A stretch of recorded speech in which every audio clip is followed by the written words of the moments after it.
Hello दोस्तों, नमस्कार। Study with Kailash Bogra के यूट्यूब चैनल में फिर से आपका स्वागत है। दोस्तों, आज एक नए विषय भारतीय राजनीति के बारे में हम चर्चा करने जा रहे हैं, जिसका विषय है भारतीय संविधान के स्रोत, जो कि किसी भी कंपटीशन एग्जाम में बहुत बार यहाँ से प्रश्न पूछे जा चुके हैं और आगे भी प्रश्न पूछने की संभावना यहाँ से है। तो दोस्तों, ज़्यादा बात ना करते हुए हम विषय की शुरुआत करते हैं, जिसका नाम है भारतीय संविधान के स्रोत। बहुत बार यहाँ से प्रश्न निकले हैं और जो पेपरों की तैयारी कर रहे हैं वो जरूर फोकस करें। तो भारतीय संविधान के निर्माताओं ने जो भारतीय संविधान को बनाने का प्रयास किया, व्यवहारिक संविधान बनाने का प्रयास किया, ना कि मौलिकता। अर्थात भारतीय जो संविधान के लोग थे, निर्मात्री थे, तो उन्होंने विश्व के संविधान से अच्छे अच्छे गुणों को लेकर भारतीय संविधान में जोड़ने का प्रयास किया और इस बात की भारतीयों की भी आलोचना हुई, जिससे बहुत सारे लोगों ने भारतीय संविधान को उधार का थैला, बहुत सारे संविधानों, विश्व के बहुत सारे संविधानों की खिचड़ी, कैंची और गोंद का खिलवाड़ करने वाला संविधान और भानुमति का पिटारा तक कह दिया। भारतीय संविधान के स्रोतों में सबसे महत्वपूर्ण जो स्रोत आता है वो आता है 1935 का अधिनियम, जहां से अभी भी भारतीय संविधान में 1935 की 200 ऐसी धाराएं हैं जिनको भारतीय संविधान में ज्यों का त्यों जोड़ दिया गया। भारतीय संविधान में 1935 के संविधान की जो धाराएं थी वो अभी भी ज्यों की त्यों बनी हुई है। और जो दूसरी चीज आती है,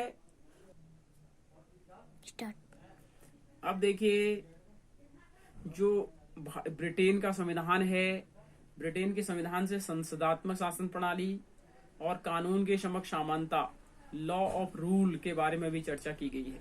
ये दोनों प्रश्न बहुत बार निकले हैं कि संसदात्मक शासन प्रणाली किस देश से लिया गया है, तो ब्रिटेन से। कानून के समक्ष समानता किस देश से ली गई है, तो ब्रिटेन से। अब आता है अमेरिका।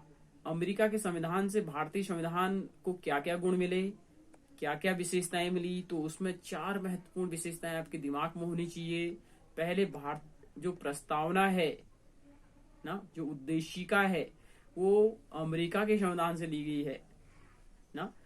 दूसरा, मूल अधिकार, जो हमको 7 मौलिक अधिकार थे, अब 6 ही रह गए हैं, उन सब की चर्चा अमेरिका के संविधान से की गई है। सर्वोच्च न्यायालय की व्यवस्था अमेरिका के संविधान से की गई है और न्यायिक पुनरावलोकन की व्यवस्था अमेरिका से की गई है। तो ये 4 चीजें आपके दिमाग में होनी चाहिए। जो तीसरा देश आता है आयरलैंड। आयरलैंड से नीति निर्देशक तत्वों की चर्चा की गई है। नीति निर्देशक तत्व लिए गए हैं जो भारतीय संविधान के 36 से लेकर 51 अनुच्छेद में लिए हैं। इनके बारे में हम आगे चर्चा करेंगे जरूर, नीति निर्देशक तत्वों के बारे में, कि इसमें क्या क्या व्यवस्थाएं हैं, कौन कौन सी विशेषताएं हैं। और नीति निर्देशक तत्वों के बाद राष्ट्रपति का जो निर्वाचक मंडल है वो भी आयरलैंड से लिया गया है। राष्ट्रपति द्वारा राज्यसभा के जो 12 सदस्य होते हैं जिनको राष्ट्रपति मनोनीत करता है, वो भी आयरलैंड के संविधान से लिए गए हैं। आयरलैंड के संविधान के बाद आता है कनाडा का संविधान। कनाडा के संविधान से 3 चीजों का याद रखना है। एक तो संघात्मक शब्द, जिसको यूनियन कहा गया है, और दूसरा, अवशिष्ट शक्तियां केंद्र के पास रहेंगी, ये कनाडा के संविधान से ली गई है। उसके बाद आता है ऑस्ट्रेलिया का संविधान। जो प्रस्तावना थी वो अमेरिका के संविधान, लेकिन प्रस्तावना की जो भाषा है वो ऑस्ट्रेलिया के संविधान से ली गई है। यदि भाषा के बारे में पूछे तो कहाँ से ली गई है प्रस्तावना की भाषा, तो ऑस्ट्रेलिया। समवर्ती सूची, केंद्र और राज्यों के जो विवाद का कारण था, वो भी ऑस्ट्रेलिया के संविधान से मिलता जुलता है। अब आता है दक्षिण अफ्रीका का संविधान।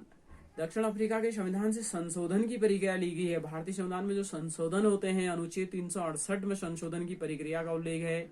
ये संशोधन जो शब्द लिया गया है वो दक्षिण अफ्रीका के संविधान से लिया गया है।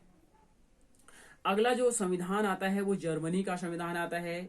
जर्मनी के संविधान से बहुत महत्वपूर्ण है, जो राष्ट्रपति आपातकाल की घोषणा करता है और मौलिक अधिकारों का निलंबन करता है, वो वाइमर गणतंत्र जर्मनी से लिया गया है। ये बहुत बार आया है कि राष्ट्रपति या आपातकाल की घोषणा किस देश से ली गई है। राष्ट्रपति द्वारा आपातकाल घोषणा वो जर्मनी से ली गई है। अब आता है जापान।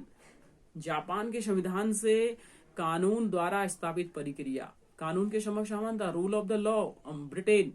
लेकिन 21 में वर्णित, अनुच्छेद 21 में वर्णित है कि कानून द्वारा स्थापित प्रक्रिया किस देश से ली गई है, तो जापान से ली गई है। उसके बाद अंतिम जो देश है सोवियत रूस, सोवियत संघ, रशिया, वहां से 42वें संविधान संशोधन द्वारा जो 10 मौलिक कर्तव्य दिए गए हैं उनके बारे में चर्चा की गई। तो 10 जो मौलिक कर्तव्य हैं वो रूस से लिए गए हैं। अब जो चर्चा करनी है हमने, ये भारतीय इतिहास, भारतीय संविधान के स्रोत हैं, बहुत बार प्रश्न पूछे जा चुके हैं। और अब बात जो हमने करनी है वो करनी है भारतीय संविधान की विशेषताएं। आखिर संविधान किसे कहेंगे, सबसे महत्वपूर्ण आपके दिमाग में आएगा व्हाट इज द कॉन्स्टिट्यूशन। तो आपके पास संविधान किसी भी देश को चलाने के लिए नियम होते हैं, वही संविधान है। मतलब एक सिंपल परिभाषा मैं आपको दे रहा हूं, किसी देश की शासन व्यवस्था को चलाने के लिए जो नियम बनाए गए हैं वो संविधान कहलाता है। हमारा या आप सबका भी एक संविधान है और होना भी चाहिए, एक नियम होने चाहिए कि हमने अपनी लाइफ को कैसे आगे बढ़ाना चाहिए ना, ये हमारा अपने आप का एक संविधान हो सकता है। तो दोस्तों, संविधान की जो विशेषताएं हैं उसके बारे में हम चर्चा करते हैं।